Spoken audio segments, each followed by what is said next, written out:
Vamos ler a partir do verso 27 até o verso 34, Atos 16, versos 27 ao 34.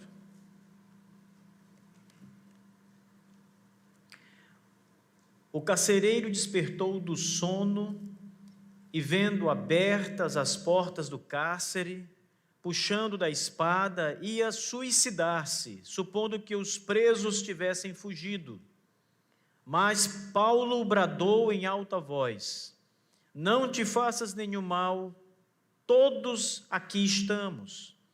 Então o carcereiro, tendo pedido uma luz, entrou precipitadamente e, trêmulo, prostrou-se diante de Paulo e Silas. Depois, trazendo-os para fora, disse: Senhores, que devo fazer para que seja salvo? Responderam-lhe: crê no Senhor Jesus e serás salvo, tu e a tua casa. E lhe pregaram a palavra de Deus e a todos de sua casa. Naquela mesma hora da noite, cuidando deles, lavou-lhes os vergões dos açoites. A seguir foi ele batizado, e todos os seus. Então, levando-os para sua própria casa, lhes pôs a mesa, e com todos os seus manifestava grande alegria por terem crido em Deus. Amém. Vamos orar, meus irmãos. Nosso Deus bendito e amado, louvado seja o teu nome maravilhoso, Senhor. Nós te suplicamos nessa noite que o teu Espírito Santo fale ao nosso coração, que esta palavra abençoada ache morada em nosso coração, Senhor. Deus amado, bendito, nos faça entender a tua palavra e glorificar o teu nome e adorar o Senhor mediante toda a verdade aqui apresentada, Senhor. Pai bendito, que o Espírito Santo de Deus fortaleça a fé de toda esta igreja. Que o Espírito Santo salve aqueles que estão aqui e não creem no Senhor ainda. Que haja alegria, Senhor Deus, que haja fartura de alegria nessa noite. Que haja salvação, edificação, e que o nome do Senhor Jesus Cristo seja glorificado, exaltado, bendito aqui nesta igreja, no meio deste povo. Assim, Senhor Deus, nós te suplicamos, no nome glorioso de Jesus, o Redentor. Amém. Irmãos, essa passagem de Atos dos Apóstolos é uma passagem extraordinária, porque ela trata de muitas coisas. Nós poderíamos trazer aqui muitos sermões, explorando alguns dos pontos importantes que a passagem traz. É uma ótima passagem para nós falarmos sobre o batismo. É uma ótima passagem para falarmos sobre a salvação daqueles que creem em Jesus Cristo. É uma ótima palavra para falarmos do poder soberano de Deus. Uma ótima passagem para falarmos do sofrimento daqueles que pregam a palavra.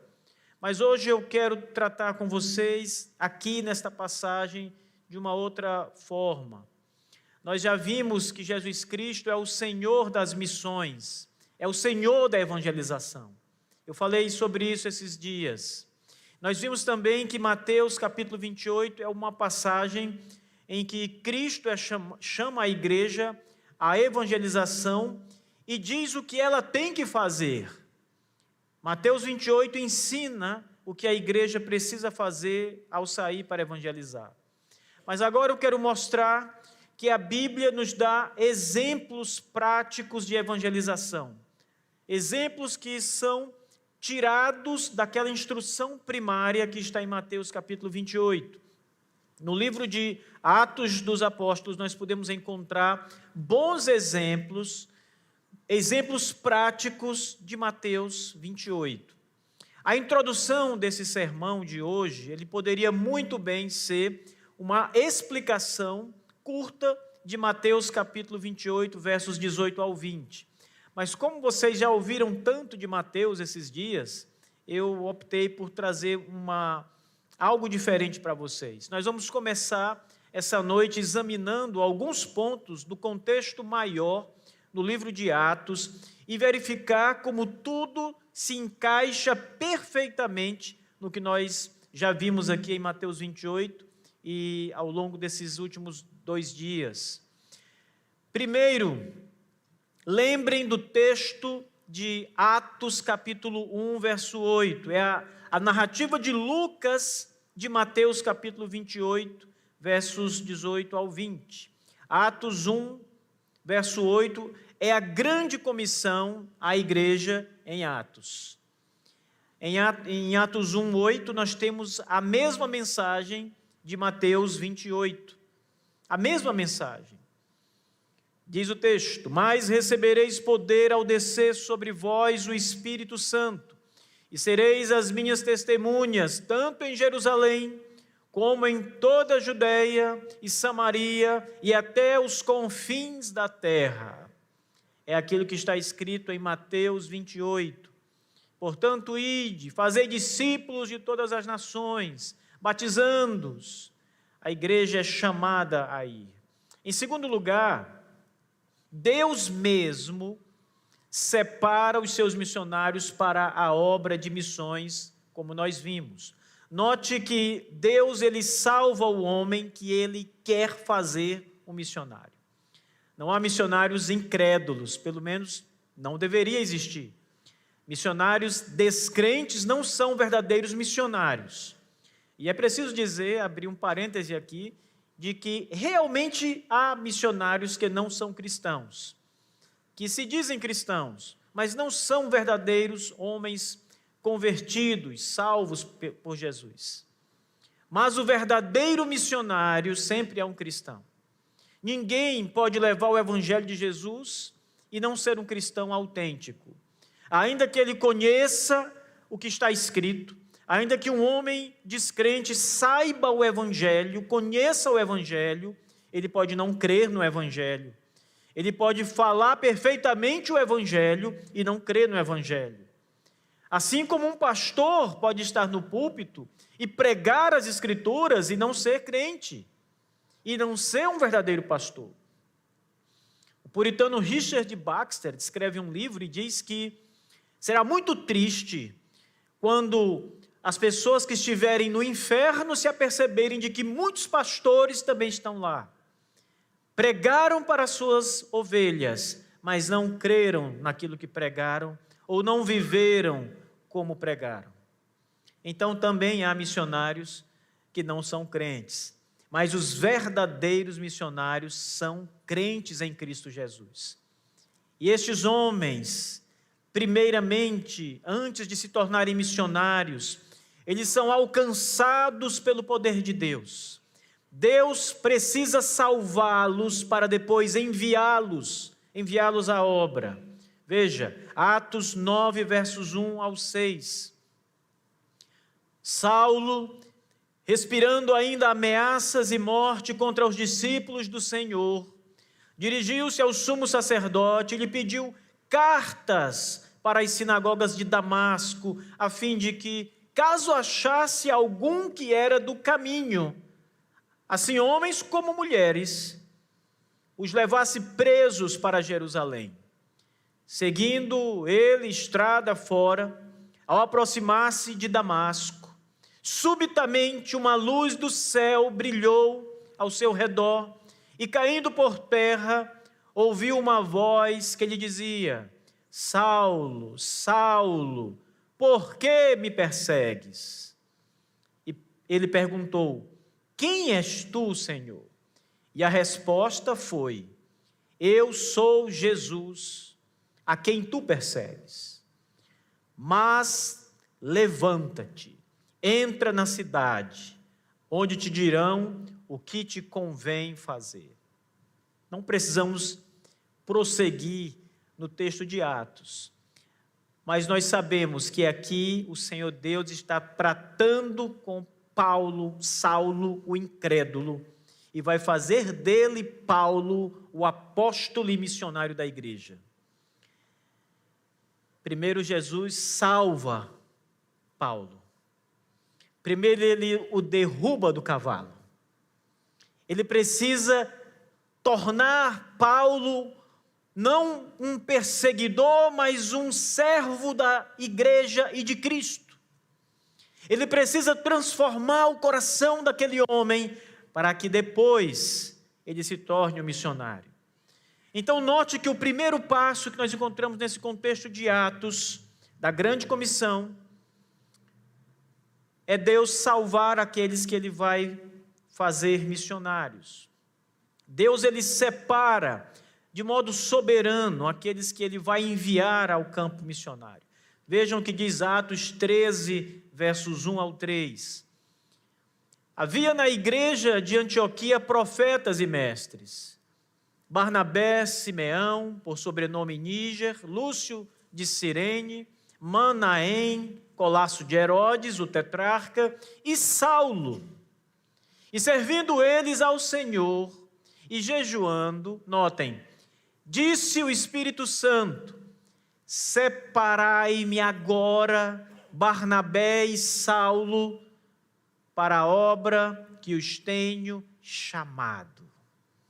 Ele salvou Paulo na estrada de Damasco, mudou seu coração, fez a grande obra que só Cristo faz. E então, na sua soberana vontade, o Senhor Deus, Cristo, decide enviar Paulo para o campo das missões. A Bíblia diz que o Espírito Santo separa, ele ordena à igreja: separai-me agora, Barnabé e Saulo, para a obra que eu vos tenho chamado. Vocês percebem, meus irmãos, que isso é uma ação de Deus? Vocacionar um homem para missões é Deus quem faz, não é a igreja quem faz. Não é a igreja quem forja o missionário. Não é a igreja que capacita espiritualmente, interiormente o coração de um missionário. A igreja não põe chamas no coração de um missionário. Esta é uma obra do Espírito de Deus, somente Deus.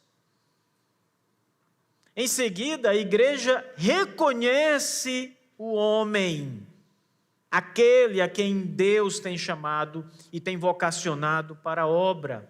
A igreja reconhece que aquele homem foi separado por Deus e envia aquele homem para a obra missionária. Veja o que mais diz o texto de Atos 13. A primeira parte apenas do verso 4. Então, jejuando, a igreja, jejuando e orando, e impondo sobre ele as mãos, os despediram, os enviaram. A imposição de mãos é o reconhecimento da igreja de que aquela pessoa foi chamada e vocacionada para a obra do Senhor. Quando a igreja impõe as mãos, os presbíteros e a igreja impõem as mãos, eles estão reconhecendo que aquela pessoa a qual as mãos estão sobre elas foi separada por Deus. A igreja vê isto, ela reconhece isso, por isso ela impõe as mãos.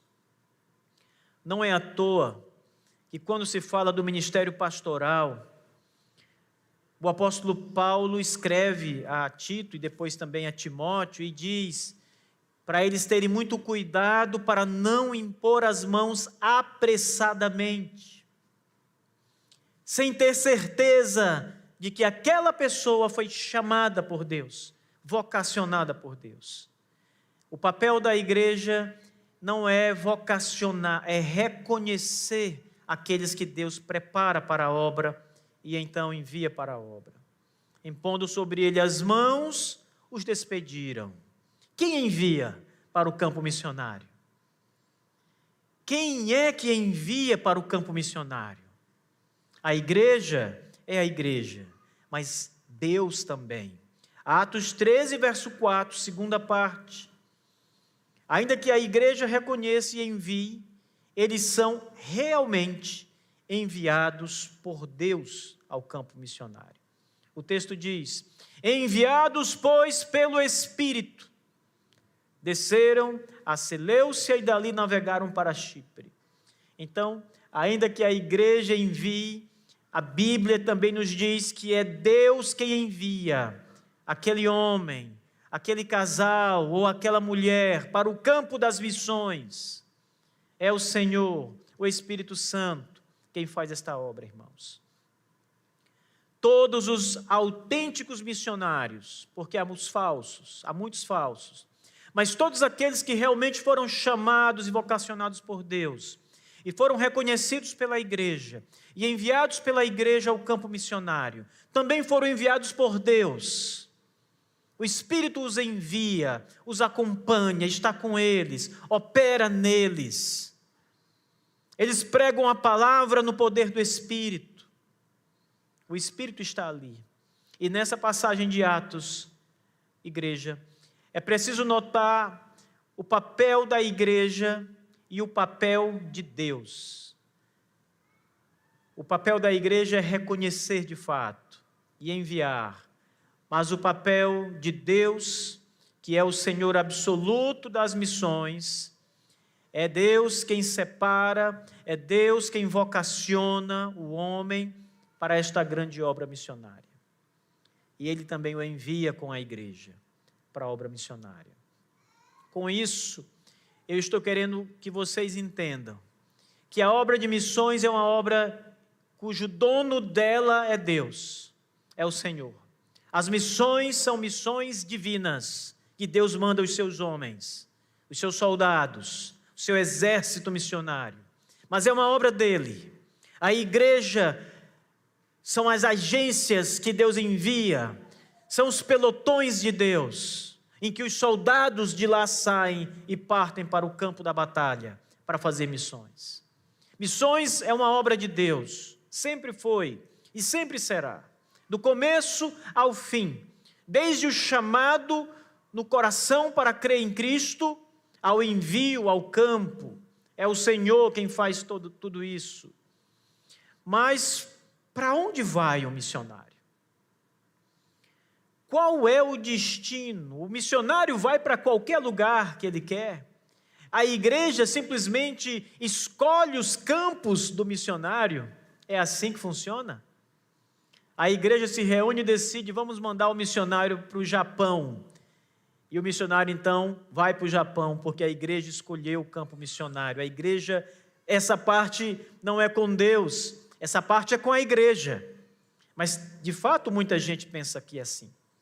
Mas até o campo missionário é uma escolha soberana de Deus. Portanto, Deus escolhe o seu missionário, Ele salva aquele homem, Ele faz dele o missionário, Ele envia para o campo missionário e Ele escolhe o campo missionário.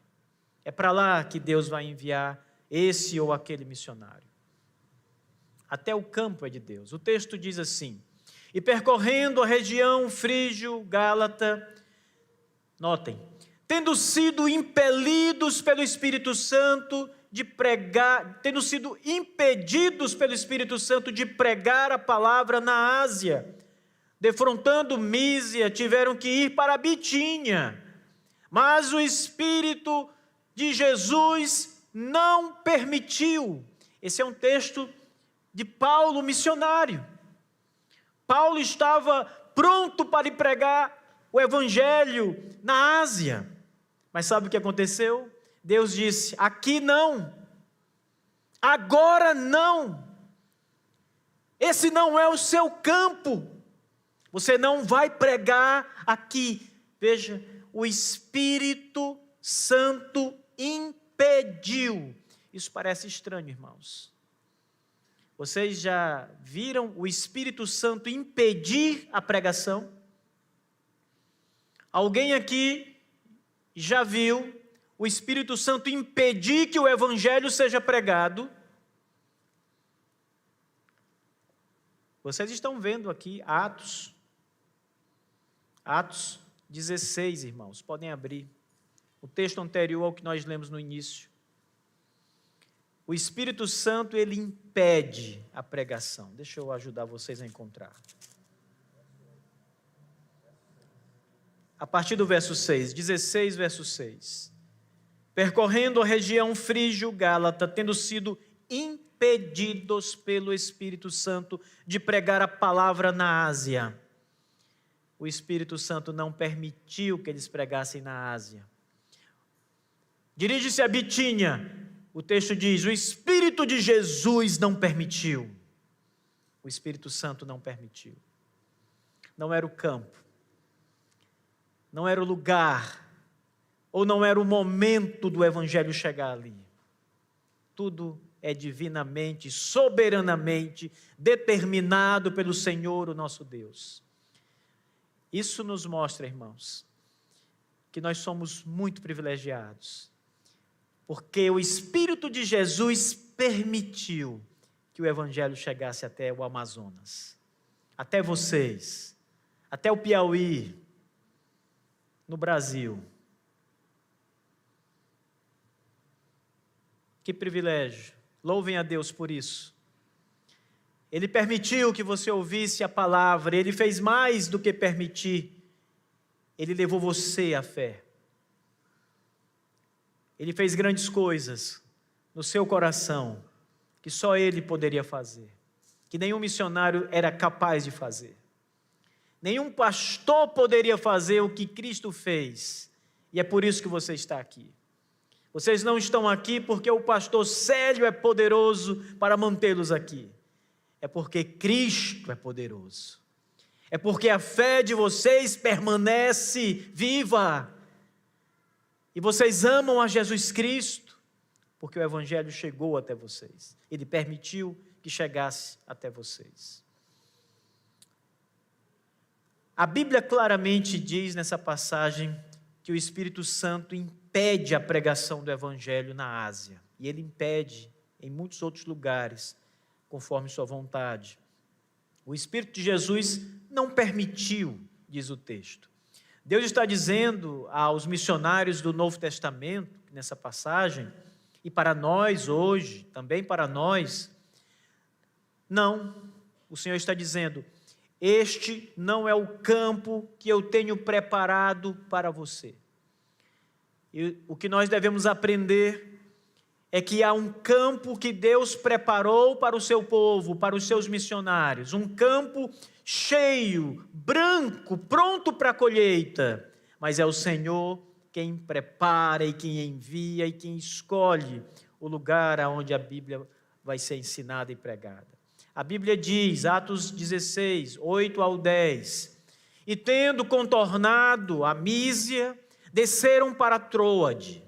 À noite, sobreveio a Paulo uma visão, na qual um varão macedônio estava em pé e lhe rogava, dizendo: passa a Macedônia e ajuda-nos. Assim que teve a visão, imediatamente procuramos partir para aquele destino, concluindo que Deus nos havia chamado para lhes anunciar o Evangelho. Não era ali, era na Macedônia que Deus havia despertado aqueles homens para pregar a palavra. Não é na Ásia, agora. Na Bitínia, não agora. Agora é na Macedônia. E eles concluíram, depois desta visão do Senhor, deste homem clamando: vem, socorre-nos, ajuda-nos. E eles então entendem que o Senhor os está enviando para a Macedônia. Tudo é Deus em sua soberania, irmãos. Tudo. Ele salva, vocaciona o missionário, envia o missionário e manda para o campo que Ele quer mandar o missionário. Tudo é o Senhor. Você pode não crer nisso, você pode achar que é um exagero. Você pode achar que o campo é livre. E de fato o campo é livre. Mas o dono do campo escolhe onde ele quer começar a trabalhar. Escolhe quem ele vai enviar e para onde ele vai enviar. Porque Ele é o Senhor das missões. Ele é o Deus Todo-Poderoso. Ele é o Senhor que criou os céus e a terra. Tudo é dele, o universo é dele, feito pela sua palavra.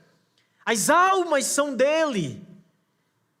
E Ele opera como quer, salva como quer, salva quem quer. Algumas pessoas acham que é um grande exagero e até pecaminoso dizer que o Espírito impede a pregação, mas a Bíblia está dizendo, a Bíblia inspirada pelo Espírito, está nos dizendo que o Espírito impediu os homens, os missionários, de pregar naquela ocasião. Os impediu de pregar ali, mas os levou para pregar em outro lugar. Na verdade, irmãos, a Bíblia nos ensina muito mais do que isso quanto à soberania de Deus. Porque algumas pessoas, Deus vai mandar o Evangelho para endurecimento. Quando Jesus Cristo nasce, e aquele velho homem mudo, há muitos anos mudo, pega o Senhor Jesus nos braços, criança, um bebê, e levanta, e ele diz: agora eu posso morrer em paz, porque os meus olhos viram o Senhor. E ele disse: esse menino será levantado para a salvação de muitos e para a ruína de muitos outros. O Senhor Deus chama o profeta Isaías e fala: você vai pregar o Evangelho, a minha palavra, mas ninguém vai crer. Ouvirão, mas não crerão. O fim dessa mensagem é para que sejam endurecidos e caiam na miséria. Isaías diz: Senhor, até quando, Senhor? Jeremias, o profeta de Deus, prega o Evangelho do fundo de uma fossa cheia de esterco. Ele é jogado, ele é silenciado, ele não para de pregar, porque Deus diz: pregue a palavra, pregue aos reis, pregue a estes homens infiéis de Israel. E ele começa a pregar. Mas aí então as pessoas não suportam ouvir a palavra e prendem ele começa a pregar e jogam ele num buraco cheio de fezes. E de lá ele prega o Evangelho. O ministério do profeta Isaías não teve conversão. Não foi como o ministério de Jonas, que não queria pregar, não queria ir, fugiu. Senhor, eu não vou. Vai, ele vai para cá, e Jonas vai para lá, ele não quer ir. E quando ele vai, ele sai pela cidade, e a amorosa pregação de Jonas é: vocês serão todos mortos em 40 dias, porque o meu Deus vai destruir vocês. Todos se convertem. O maior dos missionários foi Jonas, e foi o pior dos missionários, porque ele não queria ir, ele fez na marra. O melhor dos missionários foi o que não teve conversão, Jeremias. Pregou a obediência a Deus. Veja, irmãos, isso é soberania divina com a sua palavra, ele faz o que quer. A mesma palavra que sara, que salva, endurece. O pecador vai ouvir e vai odiar mais ainda Jesus Cristo.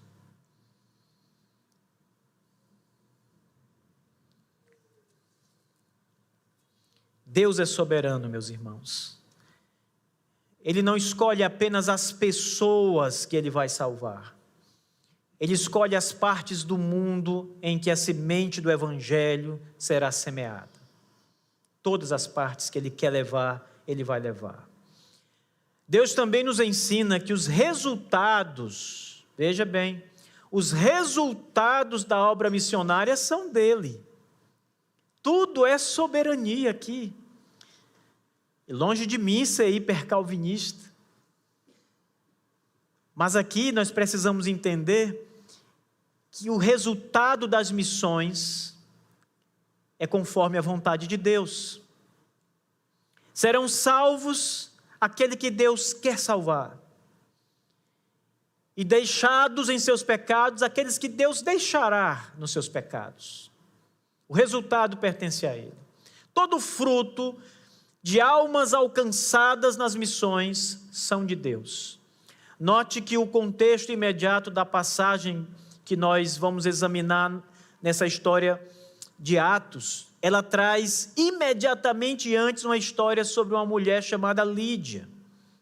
Atos 16, versículos 13 ao 15, diz o texto: no sábado, saímos da cidade para junto do rio, onde nos pareceu haver um lugar de oração.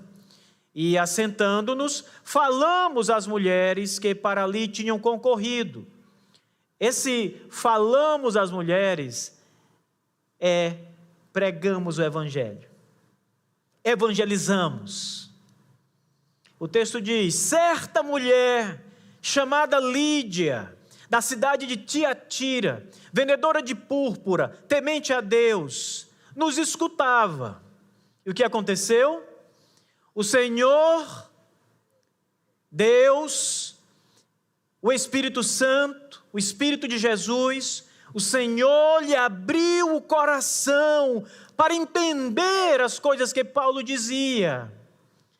As outras não. Havia várias mulheres. No sábado saímos da cidade para junto do rio, onde nos pareceu haver um lugar de oração, assentamos-nos, falamos às mulheres. Muitas mulheres estavam ali, várias. E era Paulo quem estava pregando, era o missionário Paulo, junto com os demais que lhes acompanhavam. Mas o Senhor abriu o coração de Lídia, não das outras. A palavra foi a mesma, a mensagem foi dirigida a todas, mas aquela mulher, Lídia, era ela que Deus queria salvar naquele dia. E Deus abriu o coração de Lídia. Essa expressão, irmãos, abrir o coração, é uma expressão muito poderosa. É uma expressão que humilha o pregador, o missionário. Aqui nós paramos. Quem dera eu tivesse o poder de abrir o seu coração, para você entender tudo o que eu estou dizendo, crer em tudo o que eu estou dizendo. Ah, se eu pudesse abrir o seu coração, mas é o Senhor quem faz isso. O Senhor abriu o coração para que ela entendesse. Perceba que coração não é aquele que bate no peito, é algo interior, é a sua consciência, o seu entendimento, para que ela cresça no Evangelho de Jesus. E Ele não falha. Cristo não falha. Eles, como alguém falou esses dias comigo, o irmão, o sniper. Depois vocês perguntam a ele por que ele é o sniper da igreja. Mas o sniper não falha. Ele não falhou também. Cristo não falha, irmãos. Ele precisa apenas falar uma vez ao coração. E ali o pecador está rendido, salvo diante dele. Que poder. Veja, os resultados da obra missionária são de Deus, pertencem a Deus. Por favor, não tomem o missionário pela gola, dizendo: você foi, a igreja gastou contigo muito dinheiro, onde estão os salvos? Não há ninguém. Mas ele diz: eu preguei, eu anunciei o evangelho, eu fiz tudo que eu pude, eu orei de joelhos, eu saí pelas ruas, anunciei. E você, igreja, está: mas cadê as almas salvas? Meu Deus, Ele não pode salvar, Ele não pode abrir o coração, Ele não pode colocar o evangelho na alma, é o Senhor quem pode. Se vocês querem perturbar alguém, perturbem a Deus. Peçam a Deus que salve. Senhor, salva almas. Ele é o Senhor que faz isso, irmãos. E Ele não se aborrece com esses pedidos. Cabe ao missionário evangelizar. pregar a palavra. Mas a Deus cabe a missão de abrir o coração, dar entendimento. Há coisas que só Deus pode fazer: regenerar, dar vida, abrir os olhos, dar um coração novo, fazer nascer de novo, dar o arrependimento e a fé e dar o seu Espírito Santo, selar. Só Deus pode fazer perseverar. Ninguém pode fazer isso a não ser Deus. Nenhum anjo pode fazer isso. Nenhum pastor, apóstolo, qualquer que seja a criatura pode fazer isso. Essa é uma obra divina, exclusiva. Ele é especialista nisso, mestre em dar um coração novo, em dar vida. Eu sou o caminho, a verdade e a vida. Palavras do nosso Senhor. Assim, meus irmãos, por favor, vamos agora para o texto, para encerrar com o texto da evangelização do carcereiro, que nós lemos no início dessa mensagem.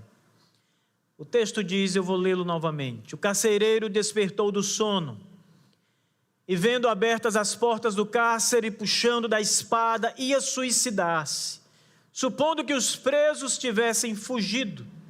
Mas Paulo bradou em alta voz: não te faças nenhum mal, que todos aqui estamos. Então o carcereiro, tendo pedido uma luz, entrou precipitadamente e trêmulo, prostrou-se diante de Paulo e Silas, que estavam presos. Depois, trazendo-os para fora, disse: senhores, que devo fazer para que seja salvo? Responderam-lhe: crê no Senhor Jesus e serás salvo, tu e a tua casa. Que simplicidade é a salvação. Crê. Você fica suado para crer? Se você comer, você fica suado. Qualquer mínimo esforço que você faça, há um gasto calórico. Mas crer, irmãos, não é obra. Crê somente. Descanse nele. Paulo diz: crê no Senhor Jesus e serás salvo, tu e a tua casa. E lhe pregaram a palavra de Deus e a todos de sua casa. Paulo diz: creia. E então Paulo prega Jesus Cristo. Prega para ele e prega para todos de sua casa. O texto diz isso. Crê no Senhor Jesus e será salvo tu e tua casa. E lhe pregaram a palavra de Deus e a todos de sua casa. Eu fico pensando como os pedobatistas conseguem fugir dessa passagem e dizer que naquela casa havia muitos bebês, muitas crianças. Então elas creram, porque o texto diz que ele pregou a palavra para todos da casa. Todos daquela casa. E sabe o que aconteceu, irmão? Naquela mesma hora da noite, cuidando deles, lavou-lhes os vergões dos açoites, e a seguir foi ele batizado, o carcereiro, e todos os seus.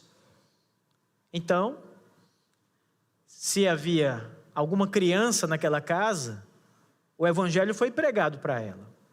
Pensem numa criança de peito, um bebê, um recém-nascido. E você pregando o evangelho ali. Creia em Jesus, e a criancinha ali. Creia em Jesus. Cristo é a salvação. Não dá para fazer isso. Primeiro, como é que você vai saber que ela creu e que ela se arrependeu? Não há reação, não há resposta. Claro, aqui não havia crianças. Todos de sua casa eram pessoas capazes de crer. O texto diz, então, levando-os para a sua própria casa, lhes pôs a mesa, e com todos os seus, não só o carcereiro, mas todos os seus, manifestavam grande alegria. Pelo quê? Por terem crido em Deus. Toda a casa creu em Deus, não havia bebês. Se havia bebês, eles não estão relacionados aqui, porque eles não podiam demonstrar alegria, eles não podiam crer em Deus. É claro que toda a casa aqui é uma referência a pessoas capazes de crer em Jesus ou rejeitá-lo. Todos creram. Por que essa passagem é tão importante para Mateus 28? Porque aqui, nessa ocasião, meus irmãos, nós temos praticamente todos os passos ali. Ide, aqui está Paulo, pregando o evangelho fora de casa. Filipos, ele está ali anunciando, ele foi preso. A Bíblia diz que ele foi preso. Ele estava encarcerado nesta ocasião. Depois daquela ocasião de Lídia, da salvação de Lídia. Mas ele era missionário, ele estava ali pregando a palavra de Deus. O ide está aqui. Fazei discípulos, isto é, pregue o evangelho para que as pessoas creiam em Cristo, sejam discípulos de Cristo. E aqui está Paulo e o carcereiro. Que devo fazer? E o missionário diz: crê no Senhor Jesus, tu e tua casa. E Paulo prega a palavra de Deus. O teor da pregação de Paulo aqui, meus irmãos, não pense que foi um tipo de pregação diferente da simplicidade do evangelho. Paulo certamente deve ter anunciado Cristo Jesus, sua morte e a ressurreição. Esse era o teor da mensagem evangelística. E foi isso certamente que ele pregou para o carcereiro de Filipos. Jesus Cristo é o Senhor. Ele veio para perdoar os pecados. Creia no Senhor Jesus. Ele foi pregado no madeiro maldito pelos seus pecados. Creia nele e será salvo. E o carcereiro creu em Jesus. Essa mesma mensagem foi pregada à casa do carcereiro, à sua família. Paulo pregou a eles e eles creram em Jesus. Confessaram a Jesus como Senhor e Salvador e foram alcançados pela graça, alcançados pelo favor de Deus, que tinha esta família como alvo na eternidade, alcançá-los, salvá-los. Aquela família foi separada pelo Senhor desde os tempos eternos, desde a eternidade. E quando chega o momento, Deus diz: Paulo, vá para Filipos, pregue a palavra. E ali está os eleitos de Deus naquela família, chamados, alcançados pelo evangelho da graça de Deus. Irmãos, depois disso, Jesus diz em Mateus 28, fazei discípulos, batizando-os. E aqui, depois que esses homens e essa família creem em Jesus, o texto diz: a seguir foi ele batizado. Ali está Paulo cumprindo a palavra de Cristo e batizando aquele homem que cria no Senhor Jesus, uma nova criatura. Nós devemos batizar, como eu disse hoje de manhã, todos os que creem. Todos os que são crentes e creem em Jesus devem ser batizados rapidamente. Passem pelo discipulado e sejam batizados. E aqui está Paulo batizando esse homem, batizando toda a sua casa. Que alegria, irmãos. Essa é a nossa missão. A missão desta igreja e de toda a igreja é pregar o evangelho da graça de Deus, aonde Deus o levar. Nós não mais estamos nos tempos apostólicos, em que de uma forma especial o Espírito de Deus comunicava a sua vontade, às vezes audivelmente, para a igreja. O Senhor nos deu a palavra, as Escrituras Sagradas estão findadas, o cânon está fechado, a revelação está aqui. Deus fala pela sua palavra, Ele fala à igreja: ide, pregue o evangelho, quem crê será salvo. Mas saiba, irmãos, que mesmo não ouvindo mais audivelmente a voz do Senhor, aonde você for, é onde Deus está te levando. Porque se não for para você ir, Deus vai barrar o seu caminho. A missão vai fracassar, ela não vai concluir, ela não vai avante. Eu já vi igrejas ricas, economicamente poderosas, fazer um planejamento impecável e não dá certo. Uma coisa ali atrapalha, vem uma pandemia e acaba com tudo, o missionário adoece, acontece alguma coisa na igreja, um baque na igreja que ela tem que mudar os planos. Se não deu certo, é porque o Espírito de Deus não permitiu. Mas todos que foram, e todos que ainda irão, todos que essa igreja vai enviar, e eles forem, o Espírito de Deus os está enviando. A igreja precisa suportá-los, segurar as cordas, porque é uma obra de Deus. É uma obra de Deus. E quando eles voltarem, lembrem, Deus abre o coração, não o missionário. Não sejam os perturbadores da consciência do missionário.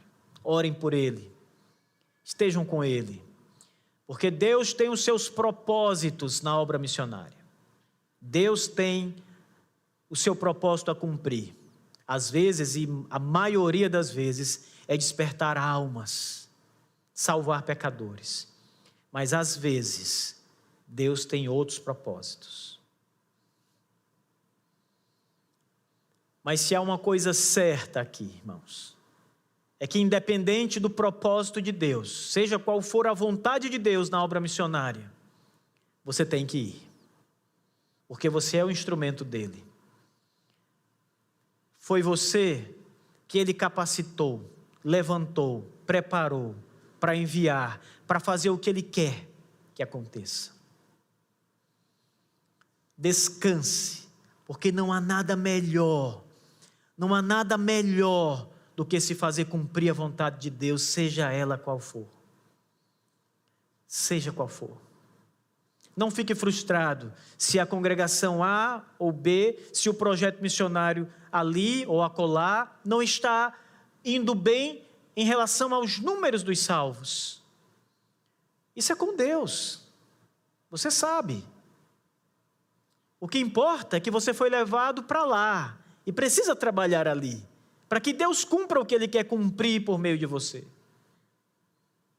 Apenas faça, apenas se submeta ao Senhor, apenas esteja como Isaías: Senhor, eis-me aqui, faça de mim o que tu queres. Como Jesus Cristo antes da cruz e diz: seja feita a tua vontade, não a minha. A sua vontade é ver homens salvos, pessoas salvas, mas você tem que fazer a vontade de Deus. Seja qual for a vontade de Deus, diga: eis-me aqui, meu Deus, faça como tu queres. Eu sou o teu filho, o teu instrumento, eu quero fazer a tua vontade. Não discuta com Deus. Não tente desafiar o Senhor, irmãos, porque terrível coisa é cair nas mãos do Todo-Poderoso. Não tente indagá-lo, questioná-lo de modo rebelde. Paulo responde isso na sua carta aos Romanos, quando ele diz: quem é tu, ó homem, para discutir com Deus? Caco de barro, caco de vaso de cerâmica, quebrado, não é nada. Não discuta com Deus, faça o que Ele quer. Ele é o Senhor, tudo nele é bom. Tudo em Deus é bom, irmãos. Se alguém perguntasse para José do Egito, na hora do sufoco, antes que ele chegasse no patamar que chegou, e perguntasse: e aí, José, está tudo tranquilo aí? Você está gostando da sua vida? Você tem prazer na sua vida? Certamente ele não ia ter prazer no sofrimento. mas ele estava pronto para cumprir o que Deus queria. Mas ele não sabia qual era a vontade de Deus. Nós sabemos. No final de tudo, ele é governador do Egito.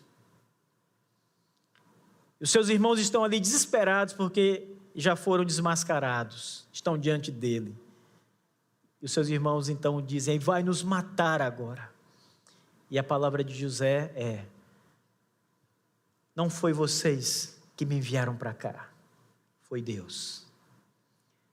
Deus, por meio dos irmãos de José, levou José para o Egito com um propósito, que no começo foi amargo, mas no fim nós conhecemos a história. Assim é o campo missionário, meus irmãos. Cumpra a vontade de Deus, seja ela qual for, esteja pronto, submisso.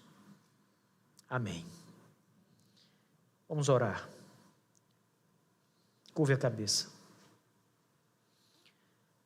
Senhor Deus, soberano dos céus e da terra, Senhor da salvação, a salvação pertence ao Senhor, está escrito. Obrigado, meu Deus, por nos alcançar, por enviar homens aqui ao Brasil, por insistir com este povo pecador, por enviar homens e mulheres corajosos, Senhor Deus, que no início, no começo de toda a história do Senhor aqui no meio deste povo brasileiro, passaram por tantas dificuldades, meu Deus, para salvar um povo pecador. Louvado seja o teu nome, Senhor Deus, pelas levas de missionários que vieram de suas terras distantes pregar o teu evangelho aqui, enviados pelo Senhor, e nos alcançaram pela tua graça e pelo teu poder. São teus instrumentos maravilhosos, Senhor. O teu poder operou neles. O Senhor continua fazendo a mesma coisa. O Senhor continua enviando os teus servos. O Senhor continua salvando pessoas. Obrigado, Senhor. Nos faz apenas entender e descansar na providência e na soberania do Senhor. Deus abençoe esta igreja. É um privilégio estar aqui, Senhor. Eu me alegro em saber o zelo que esta igreja tem pela obra de missões, pela evangelização. Ó Deus, como é bom, Senhor, saber que a tua mão está aqui no meio deste povo e tem alcançado muitas almas. Glorificado seja o teu nome, meu Deus. Faça mais, Senhor. Assim nós humildemente te pedimos. Abra os olhos, Senhor. Salve pecadores. Resgate almas perdidas, Senhor. É só o Senhor quem pode fazer isso. Derrame, Senhor Deus, a unção do teu Espírito Santo sobre os pastores dessa igreja, sobre a liderança do pastor Célio. Dá entendimento, visão divina, Senhor. Coração, desejo, que eles possam conduzir esse rebanho de maneira tão poderosa, Senhor. Que os resultados sejam notórios em todo o nosso país. O poder do teu Espírito esteja aqui no meio deles. Faça a obra, meu Deus. Salve os ribeirinhos. Salve os índios. Salve os homens maus que têm se levantado contra o Senhor. Faça, Senhor Deus, tua grande obra, tua salvação. Edifica aqueles que são crentes. Forja o coração destes homens e mulheres, Senhor. Derrame neles, Senhor Deus, o teu Espírito Santo em grande medida, para que possam amar missões, dar seus bens, entregar com alegria, Senhor Deus, para a obra do Senhor. Faça isso, ó Deus, em nome de Jesus Cristo. Amém.